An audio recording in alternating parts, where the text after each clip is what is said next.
Bom, é isso aí, pessoal. Agora a gente vai falar um pouquinho sobre o mito e a psicanálise, mais especificamente hoje sobre o mito de Narciso, tá ok? Estou olhando um pouco para a esquerda aqui por conta do chat, tá ok? Do YouTube, quero acompanhá-los, quero conversando também com vocês, tá bom? Então, primeiro vamos à leitura do mito. Gostaria que vocês se concentrassem, assim, se distanciassem um pouco dos barulhos da casa, né? Eu sei que a maioria está em casa. É, eu sei que né, a gente tem esses intempéries aí por conta da pandemia, mas eu gostaria que no seu ambiente, na sua privacidade, você se concentrasse o máximo que puder, tá ok? Vamos lá. Eco e Narciso. Eco era uma linda ninfa que amava os bosques e as montanhas, lugares nos quais ela se dedicava ao entretenimento. Era favorita de Diana, ajudando-a nas caçadas. Mas Eco tinha um defeito. Gostava muito de falar, e fosse uma conversa ou um debate, tinha sempre a última palavra. Certa vez, Juno estava procurando o marido, ou, em outras versões, era a esposa de Zeus. Tinha razões para suspeitar que ele estivesse divertindo-se com as ninfas. Eco, com sua conversa, conseguiu deter a deusa por algum tempo, até que as ninfas pudessem escapar. Quando Hera, ou Juno, descobriu o que se dera, sentenciou Eco com as seguintes palavras: confiscarei o uso de tua língua, essa com a qual me entretiveste, exceto para um único propósito de que tanto gostas, o de responder. Terás ainda a última palavra, mas não terás o poder de iniciar uma conversa. Essa ninfa viu Narciso, um belíssimo rapaz que caçava sobre as montanhas. Apaixonou-se por ele e seguiu os seus passos. Oh, como ela desejou abordá-lo, com os ditos mais suaves para conquistar sua atenção. Mas estava impotente para fazê-lo. Esperou com impaciência até que ele falasse primeiro e já tinha a resposta pronta. Certo dia, o jovem, estando separado de seus companheiros, gritou alto: há alguém aqui? Eco respondeu: aqui. Narciso olhou ao redor, mas não vendo viva alma, bradou: vem! Eco respondeu: vem! Como ninguém veio, Narciso chamou novamente: por que me evitas? Eco lançou a mesma pergunta. Vamos nos juntar, disse o jovem. A donzela respondeu usando as mesmas palavras e correu ao encontro de Narciso, pronta para abraçá-lo. Tira tuas mãos de mim, eu preferiria morrer teu, disse ele, recuando. Depois disso, ela foi esconder a sua vergonha no retiro do bosque. Daquele tempo em diante, viveu nas cavernas e nas encostas das montanhas. Seu corpo definhou em virtude da tristeza, até que afinal as suas carnes desapareceram. Seus ossos tornaram-se pedras e nada restou dela, exceto a voz. E é assim que ela continua pronta para responder a qualquer pessoa que a chame, mantendo seu velho hábito de ter sempre a última palavra. A crueldade de Narciso, nesse caso, não foi um ato isolado.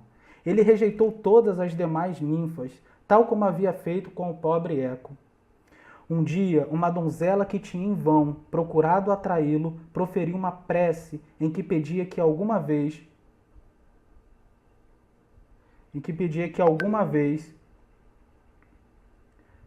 Narciso sentisse o que é amar sem ser correspondido.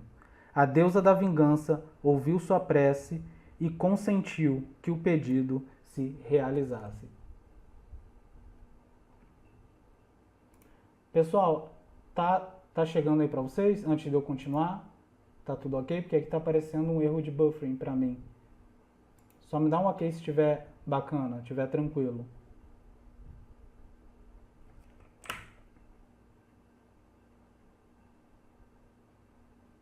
Tá tudo ok?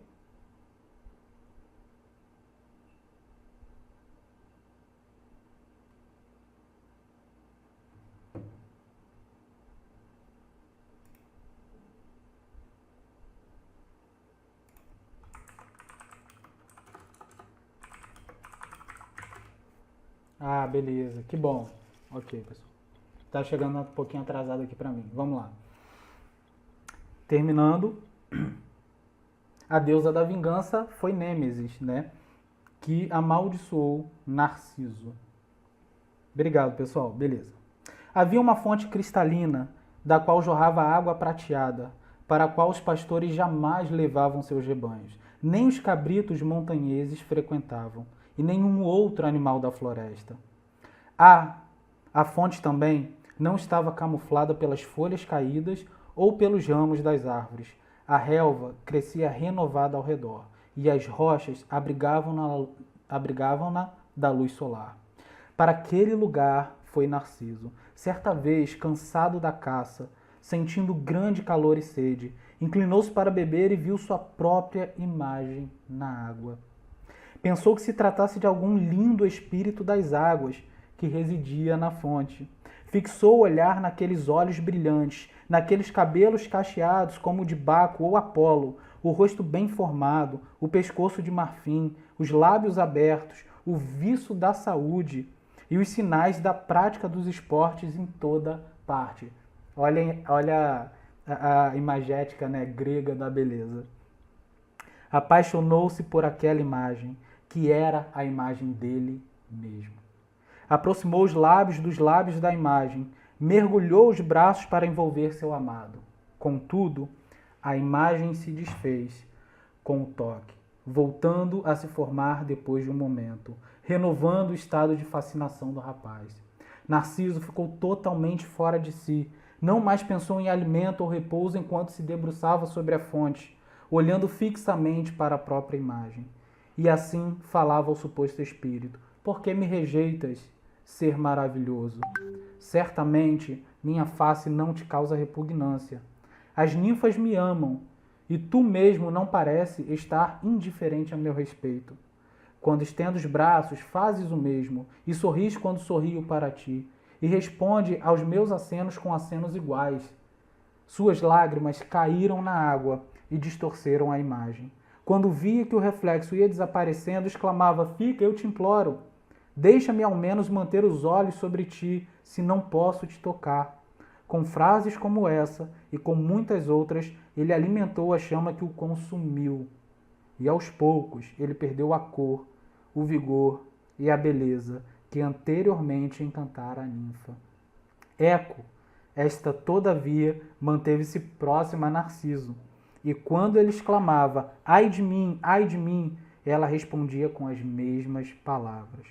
Narciso definhou e morreu, e quando a sua sombra passou pelo rio Estige, debruçou-se sobre o barco para ver a sua imagem refletida no espelho das águas. As ninfas choraram por Narciso, especialmente as ninfas das águas, e quando batiam no peito, Eco também batia no seu. Elas prepararam uma pira funerária e teriam cremado o corpo de Narciso, mas este não pôde ser encontrado. Em seu lugar foi encontrada uma flor, púrpura por dentro, rodeada de folhas brancas, que recebeu seu nome e preserva a memória de Narciso até hoje. É a Narciso, a planta, né? Narciso, a flor que até hoje podemos encontrar, né? Na beira de alguns rios, lagos e tudo mais.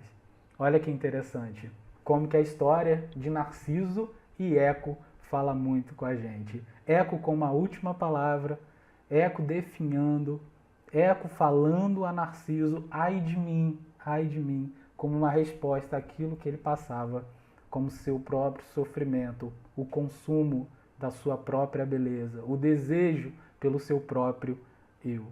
Esse é Narciso. E esse talvez seja um espelho para muitos de nós. Vamos então observar aqui 3 aspectos, né? Vamos abordar 3 aspectos principais que esse mito, né, fala com a gente. Primeiro, na teoria de Freud e suas implicações. Como que nas teorias de Freud isso pode ser trabalhado?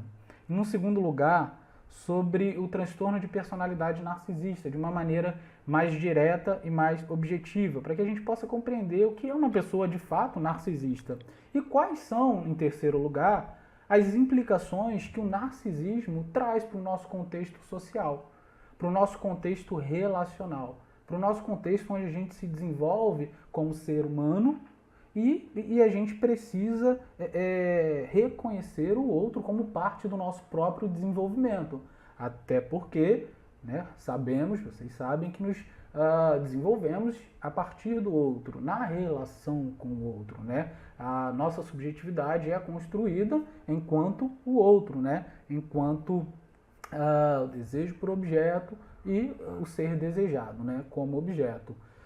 Então a gente vai fazer esse pequeno trabalho, essa pequena abordagem, pretendo fazer de forma objetiva, sucinta, que a gente possa reconhecer esses 3 aspectos e desenvolver, né, a partir daí algo que seja positivo, que seja de construção, né, para os nossos dias.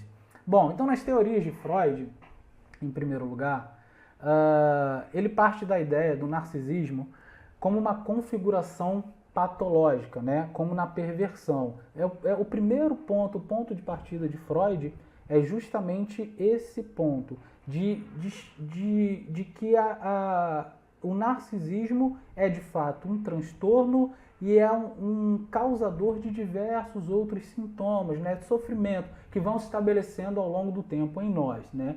Só que ele vai partir dessa ideia até chegar à possibilidade, né, de atribuir a ela um fator importante no papel, né, um importante papel no desenvolvimento sexual do ser humano. Isso é de uma exponencial importância para a gente. Quando a gente fala sobre esse aspecto do desenvolvimento, a gente está tomando então a teoria narcísica ou de Narciso, né, mito que Freud toma emprestado, mito que a psiquiatria toma emprestado, mito, né, que nós pegamos emprestados para poder explicar nosso desenvolvimento enquanto desejantes de nós mesmos, enquanto um transtorno.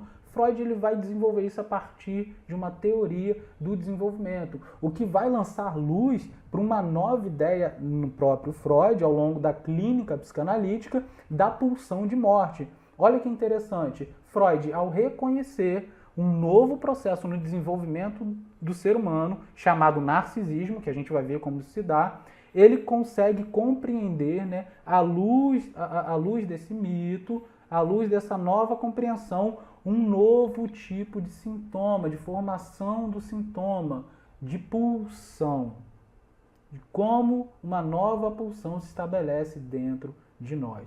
Isso é interessante porque isso abre um leque dentro das teorias da psicanálise de uma forma absurda, de uma forma sem igual, ok? Então vamos lá. Ele vai concluir que então, né, originalmente o eu é investido de libido e uma parte dessa libido é depois repassada aos objetos. Contudo, essencialmente, a libido permanece retida no eu. O que Freud está falando aqui é que o eu, que é parte do nosso desenvolvimento, é um construto da nossa subjetividade, ele recebe um investimento da nossa libido. E grande parte dessa libido, ela permanecerá, né, no eu, tá? Na subjetividade. E assim deixando, né, por isso o nosso processo de síntese, deixando aquele primeiro processo da infância, né, da infância, da fase inicial da infância, né, do nascimento ali, da autoerotização. Da erotização a partir, né, do corpo da mãe, a partir, né, daquele processo sexual do mamar, né, das representações. Então a gente vai compreender esse período como um período intermediário. Intermediário entre a nosso processo de autoerotização na infância, na fase inicial da infância, com o nosso processo de desejo por objeto, o amor pelo objeto, do interesse ou do desejo no outro e de ser desejado pelo outro.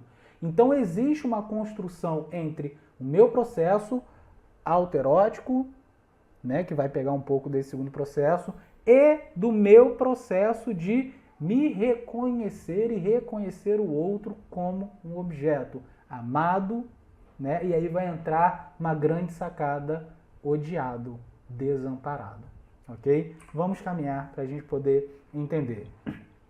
Então, com esse processo, Freud compreende que o eu precisa ser desenvolvido, ou seja, não nascemos com o eu, pois, segundo ele, uma unidade comparável ao eu não está presente no indivíduo desde o início. Ou seja, não nascemos com o nosso eu, com o nosso caráter subjetivo construído.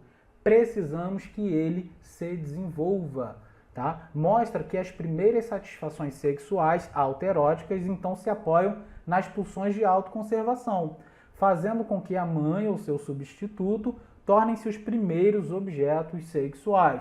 Então, reconhecendo de que o eu ele precisa ser construído, de que a nossa subjetividade ela precisa ser construída porque não nascemos com o eu, nós então reconhecemos que a primeira fase da infância então não é o eu, não é o nosso ser subjetivo, mas sim o nosso processo de autoerotização, de satisfação sem preocupação, das nossas primeiras representações, da nossa autoconservação, do mamar para viver, do chorar para viver, de tudo aquilo que vem a mim como algo que vai saciar o meu desejo e irá preservar a minha vida.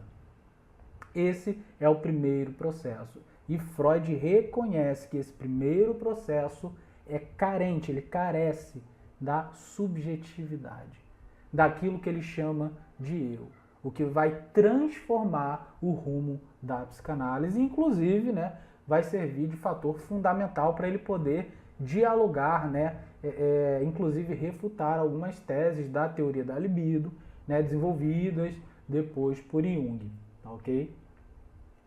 Bom, então, não estando eu presente desde o início e necessitando sair do estado de autoerotismo, onde vivencia as primeiras satisfações, será necessário supor que algo tem de ser acrescentado ao autoerotismo. Ou seja, o autoerotismo ele não estará sozinho.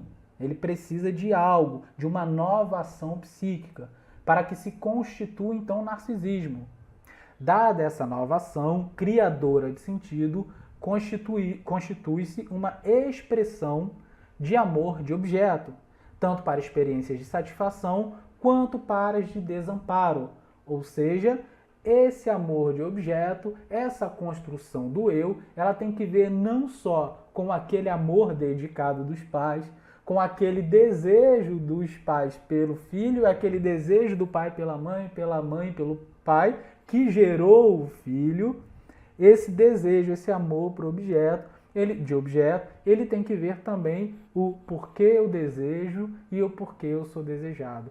Porque me amam e porque eu sou amado. Porque me amam, e porque eu os amo. Porque também sou amado. Essa pergunta, ela vai carecer de uma resposta, porque nós nascemos, e eu falei isso na live sobre a dor, né, o sofrimento à luz da psicanálise, onde nós trabalhamos a questão do luto e melancolia, né, sobre passar o luto, sobre o luto ser melancolia, e a gente viu, né, como que nós podemos nos transformar no próprio objeto de desejo, na compreensão de que por que nós somos desejados e por que nós desejamos. Ainda nós também podemos pensar, né, nesse processo de desamparo, porque se eu tenho tudo aquilo que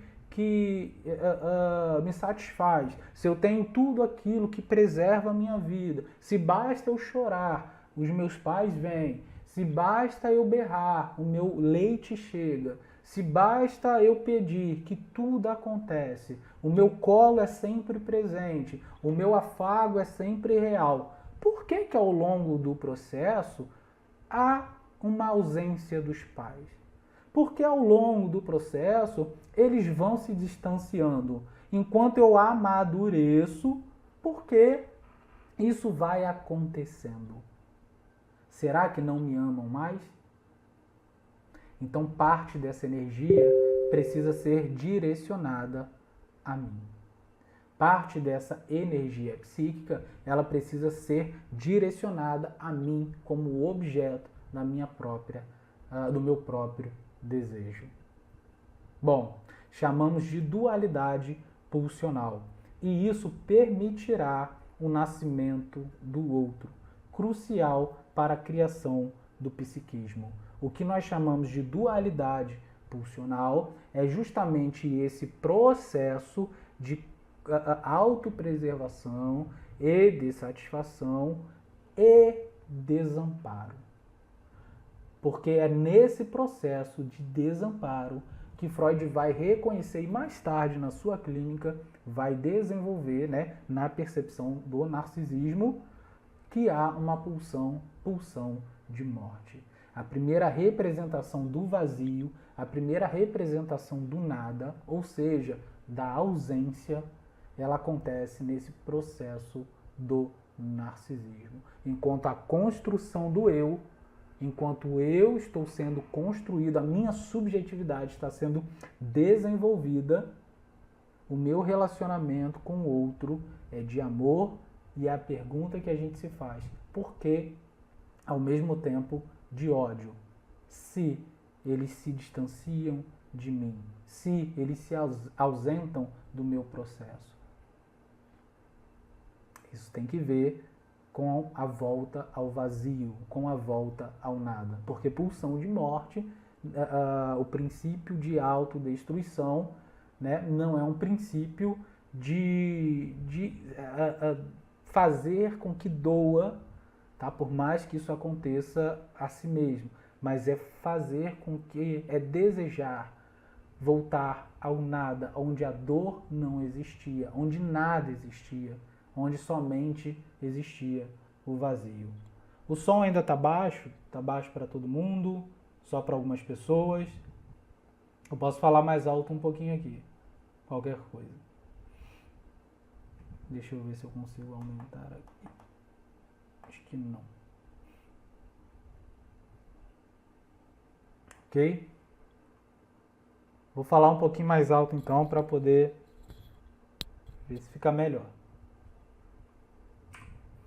Bom, porém, no início da vida psíquica, o eu está tomado pelas pulsões, ao mesmo tempo que é capaz de satisfazê-las em si mesmo. A esse estado no qual as polaridades não se distinguem, em que o eu e o mundo externo não se diferenciam. Ele, então, nomeou de narcisismo. Então, esse estado no qual as polaridades não se distinguem, né? Aquele estágio mais tarde, onde há um reconhecimento, né, da pulsão de morte, do mundo externo, melhor dizendo, perdão, do mundo externo e do eu, né, que são polos, são opostos, tá? Freud ele vai trabalhar 3 conceitos de polaridade, tá? Ao longo no livro Pulsões e suas vicissitudes, né, ou Pulsões e seus destinos. Nesse livro ele vai abordar as 3 polaridades, o texto de 1915, sobre ativo e passivo, sobre o eu e o mundo externo, né, e sobre o prazer e o desprazer, né, como uma forma econômica de abordar essa questão. Então, no eu e no mundo externo, questões que são desenvolvidas, construídas ao longo do tempo, são polos mais tarde, né, bem definidos já na nossa adolescência. Nesse primeiro processo, nesse primeiro instante, o mundo externo e o eu não se dividem, tá? Eles não se separam. E olha que interessante, quando o mundo externo, que é onde eu faço as minhas escolhas de objeto, que onde eu desejo não se separam, o objeto do meu desejo sou eu. Então Freud vai chamar esse processo de narcisismo. E ele vai dizer, o eu sujeito coincide com tudo aquilo que é prazeroso. E o mundo externo com tudo aquilo que é indiferente. Na medida que o eu é autoerótico, ou seja, essa primeira fase, essa construção narcísica, não necessita, logicamente, do mundo externo. Se eu posso me satisfazer sem as exigências morais, processo de síntese, né? Sem a castração. Se eu posso simplesmente apontar, né, para mim, apontar para o eu, o meu próprio, a Siri quer falar junto, apontar para o eu, o meu próprio desejo, logo, o objeto de desejo sou eu. Objeto de construção do eu. Chamamos isso de narcisismo. Olha que sacada desse grande fundador, né, pensador aí da psicanálise. Bom, então, partindo desse princípio, né, do narcisismo, na teoria do desenvolvimento, o que a gente pode reconhecer, o que a gente pode ver então de fato, é que no eu, tá? No eu, na construção do eu, há um direcionamento, né, da pulsão, tá? Enquanto satisfação do objeto, do desejo. Essa energia é direcionada para mim. Essa energia é direcionada para a construção da minha subjetividade. Entre o processo de autoerotismo, como eu disse no início, e o processo de relação com o outro, como eu vou me relacionar com o outro. Ora, eu só posso me relacionar com o outro se eu for eu. Se houver uma subjetividade, né, em mim. Ou seja, se há alguma construção, tá, da minha personalidade, do meu desenvolvimento estrutural, psíquico, e isso se dá nesse processo, na relação. E tem que ver com as implicações, né, mais tarde no complexo de Édipo, tá ok? Que não vamos abordar aqui de maneira profunda, mas que convido a fazer o programa de tutoria para vocês verem isso de uma maneira muito mais profunda, ok? Bom, então dito isso, como que a gente pode ver o narcisismo no transtorno de personalidade narcísica, ou seja, no aspecto psicopatológico, que é um aspecto mais prático, uma vez que a gente compreendeu como ele se desenvolve na teoria do desenvolvimento de Freud, agora a gente pode compreender como que ele se desenvolve então num processo psicopatológico. Como que esse mito ele também lança uma luz para que a gente possa enxergar, né, um transtorno que tem que ver com a energia psíquica que ficou retida no eu, tá? E que de forma neurótica ela vai se desenvolvendo, né? E vai criando um transtorno e vai se desenvolvendo, né? Como por conta de algumas circunstâncias, algumas variações que a gente vai dizer aqui, vai se transformando então em uma doença, em um sofrimento, em uma forma de sofrer, tá ok? Bom, então vamos dar uma olhada. Vocês podem ver isso no manual diagnóstico, no DSM-5, Manual Diagnóstico e Estatístico dos Transtornos Mentais. Mas eu queria fazer uma ponderação aqui que eu fiz para os nossos alunos, eu acredito que foi em uma aula, foi de psicanálise e educação, não lembro. Em uma das aulas que a gente vem trabalhando, eu pontuei que a gente tem que tomar, ou de especialização, não lembro, que a gente tem que tomar um certo cuidado com a sintetização ou a redução ainda do sofrimento em si, principalmente na abordagem psicanalítica. Os livros, né, de psiquiatria, né, que falam sobre a psicopatologia, sobre a semiologia, são livros muito importantes para darem uma noção para a gente, para trazerem um aspecto mais prático. Mas não é só isso. Tá? Existe um escopo, existe toda uma questão, o sofrimento nunca vem sozinho. Ora, uma fantasia, ela traz vários sintomas, assim como um sintoma, várias fantasias. Então, uma doença nunca é tão simples assim. Um sofrimento, né, um sintoma, ele nunca é tão simples assim. Né? Um sintoma é isso. Pronto, vamos tratar. Não é bem assim. Então a gente tem que tomar um pouco de cuidado com o CID, né, o CID-10, CID-11. A gente tem que tomar um pouquinho de cuidado com o DSM, né, seja o 5, 4, seja aquele o mais atualizado que for. Tomem cuidado, porque assim como os sonhos, eles não podem ser representados com símbolos objetivos, no sentido de o dente representa morte, a árvore representa não sei, vida, crescimento. Assim também as doenças não podem ser tidas como transtorno de ansiedade é isso, e ponto, pronto, acabou. Não, tá? Então cuidado, que há uma redução do sofrimento. E aquilo que a gente tanto luta contra, talvez a gente precise assumir nesse aspecto, que é a relativização do sofrimento. Tá? Não de uma verdade em si, mas do sofrimento. A gente precisa compreender ele no seu processo histórico, na cultura, naquela sociedade e naquele indivíduo. Tá? Tudo isso tem um caráter subjetivo que precisa ser bem avaliado. Ok? Então, dito isso, bom, na psicopatologia a gente tem aspectos do transtorno, né, de personalidade narcísica. Vamos lá então. Ter um senso exagerado de alta importância e falta de empatia. Ter uma sensação de direito e exigir admiração constante e excessiva. Esperar ser reconhecido como ser superior, mesmo sem conquistas que garantam isso. Exagerar em suas conquistas e talentos. Preocupar-se com fantasias sobre o sucesso, poder, brilho, beleza ou o companheiro perfeito. Porque não há companheiro perfeito. Logo, há uma projeção do que você considera em si perfeito. Porque você procura o outro perfeito, porque você acredita ser perfeito. Por mais que diga que não.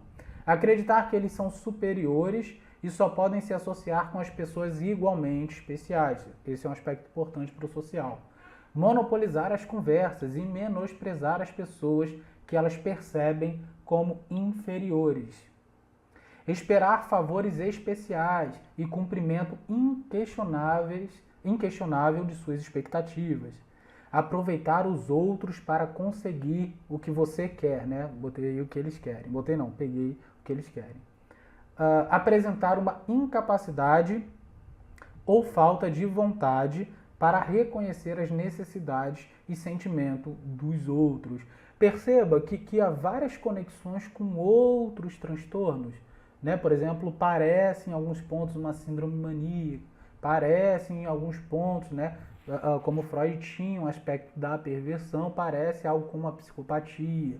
Olha que interessante, há conexões. Ter dois sintomas. Ter inveja dos outros e acreditar que os outros o invejam.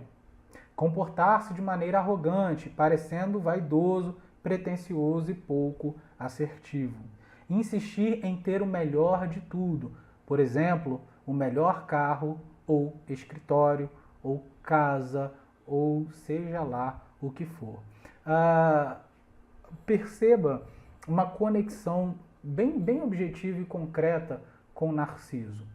Narciso ele é punido pela deusa Nêmesis quando, né, assim solicitado por uma jovem. Por quê? Porque justamente por acreditar na sua própria beleza, por ter sido tão desejado pelas mulheres e pelos homens de sua época, Narciso compreende ser um indivíduo, um ser extremamente desejável, talvez o mais desejado de todos que poderiam ser. E com isso ele cria uma repulsa a todos os outros seres como seres inferiores.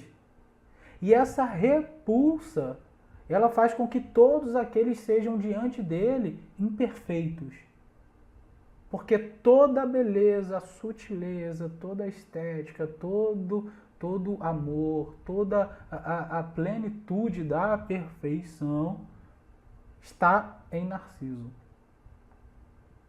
E ele é punido por isso. E ele é punido pela sua própria beleza. Ele é punido pela sua própria, melhor dizendo, imagem. Então a gente consegue perceber que nesse mito não é só o caráter da repulsa do narcisista, mas também o sofrimento que compreende a realidade psicopatológica do narcisista. Não é só ele que vai repudiar, não é só ele que vai se distanciar, mas é ele quem vai sofrer e está sofrendo pelo que ele está passando. Olha que interessante. Ainda, o aspecto na psicopatologia prático do narcisista, não só sintomatológico, né? Como que seria um aspecto de causas, né? Como que isso pode vir a acontecer com uma pessoa? Lembra o que nós falamos sobre esse transtorno narcísico que se desenvolve no ser humano, mas que esse desejo, né, por objeto, esse me transformar no objeto de satisfação de mim mesmo, pode gerar um problema? Então, como que isso circunstancialmente pode crescer em mim, pode agravar e pode me transformar numa pessoa que irá sofrer desse transtorno mais tarde, né? Existem algumas questões importantes. E aí eu quero já fazer uma conexão antes de começar a ler. Perceba uma coisa. Eu não sei se nessa versão nós lemos isso, acredito que não, mas a mãe de Narciso, quando concebe o seu filho, ela procura, né, o oráculo, e o oráculo ele vai dizer que Narciso será um homem próspero, feliz, terá vida longa, se, olha o condicional aí, se ele não tiver contato com a sua própria imagem. O que a mãe de Narciso faz? A mãe de Narciso, ela simplesmente vai tirar tudo aquilo que possibilita Narciso, desde criança, ver a si mesmo. A ação da mãe em relação ao filho fez com que Narciso desenvolvesse, mesmo sem ter visto a sua própria imagem, uma concepção, uma idealização de que ele era um ser, o ser mais sublime, mais bonito, mais completo, de fato, né, da Terra. Há aspectos que podem, no desenvolvimento do ser, serem desenvolvidos por conta, né, dos pais. Excessivos elogios ou excessiva punição. Punição demais ou elogios demais. Quando faz uma coisa boa, é excessivamente feliz, excessivamente elogiado, incentivado. E quando faz uma coisa ruim, rapidamente isso muda para um excesso de castração. Rapidamente ele ouve críticas, ele ouve coisas muito ruins. Então ele vive numa circunstância polarizada.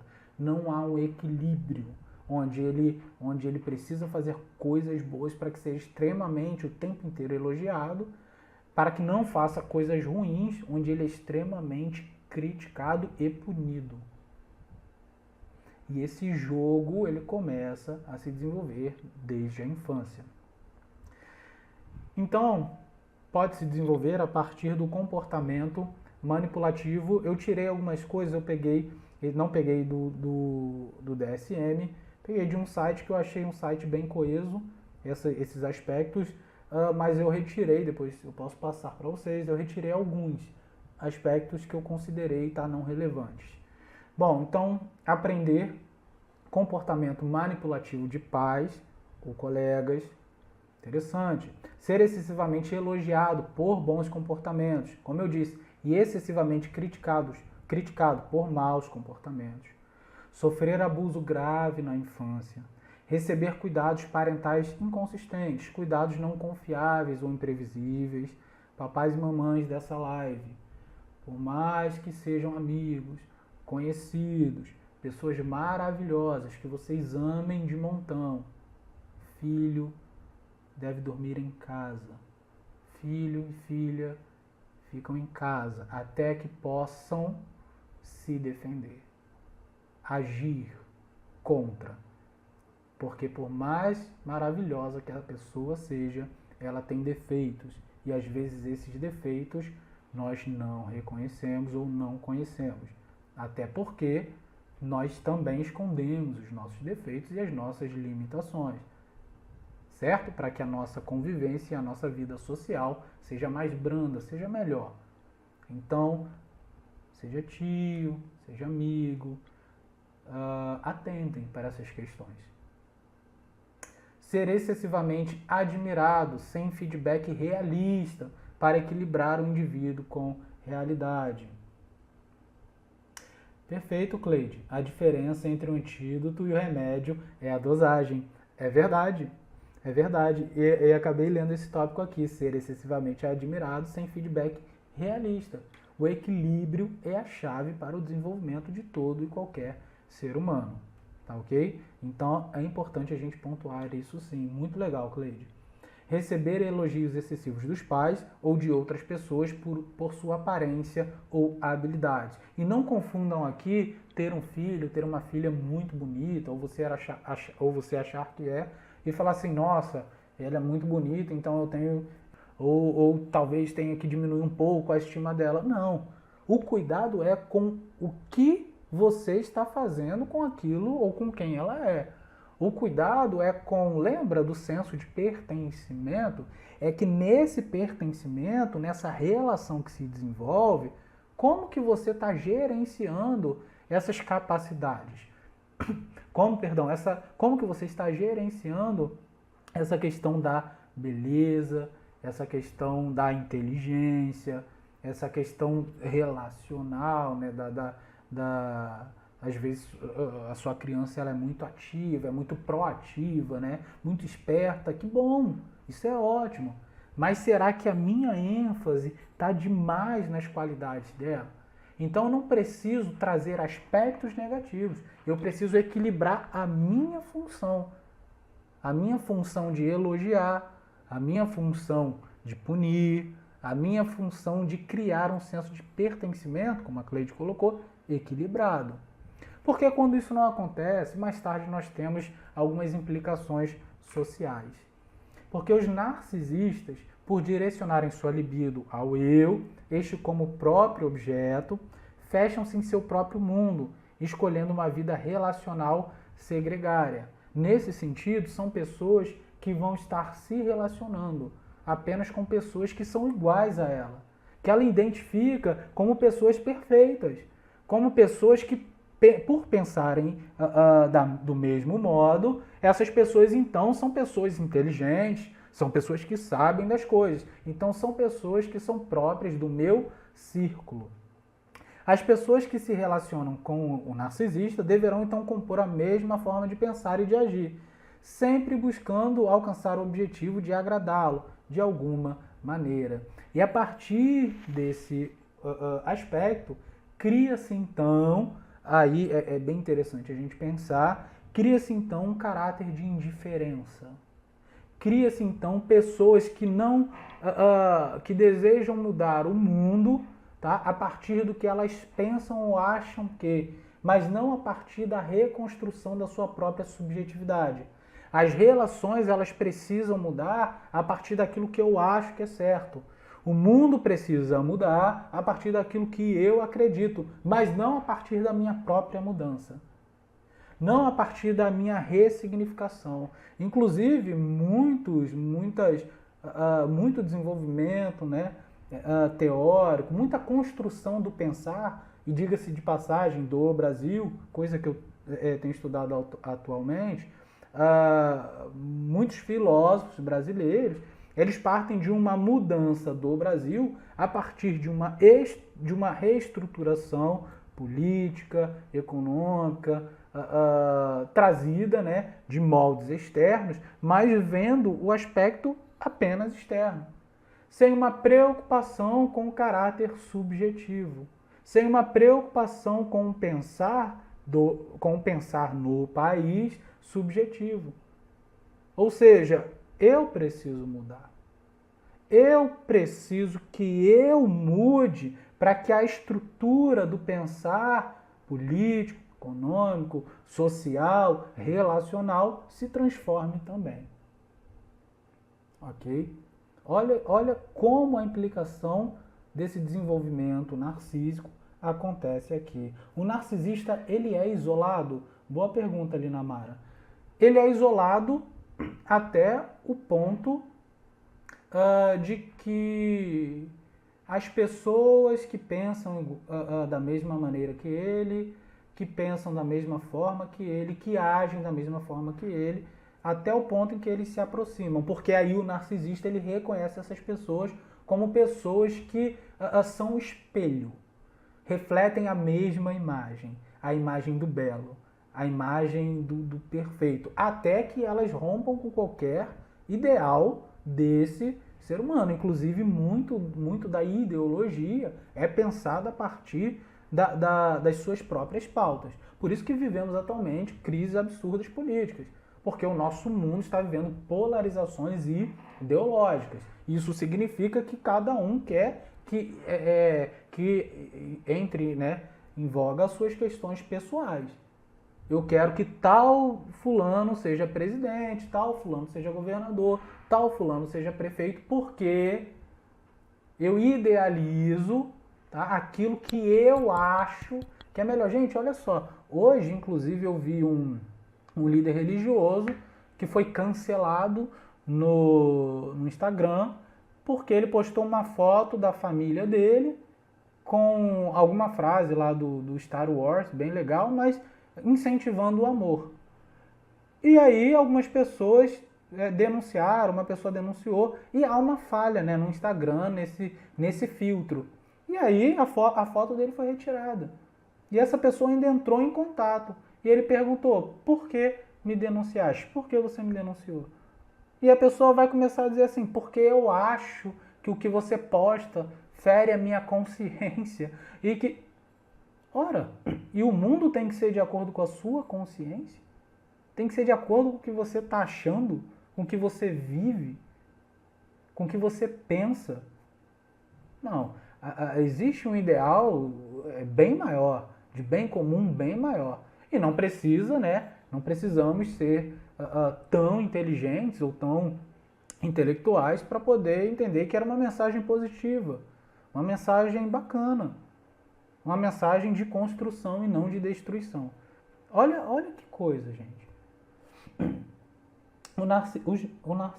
Os narcisistas preferem se relacionar com pessoas que sejam ou que ele classifica submissão a ele. Isso.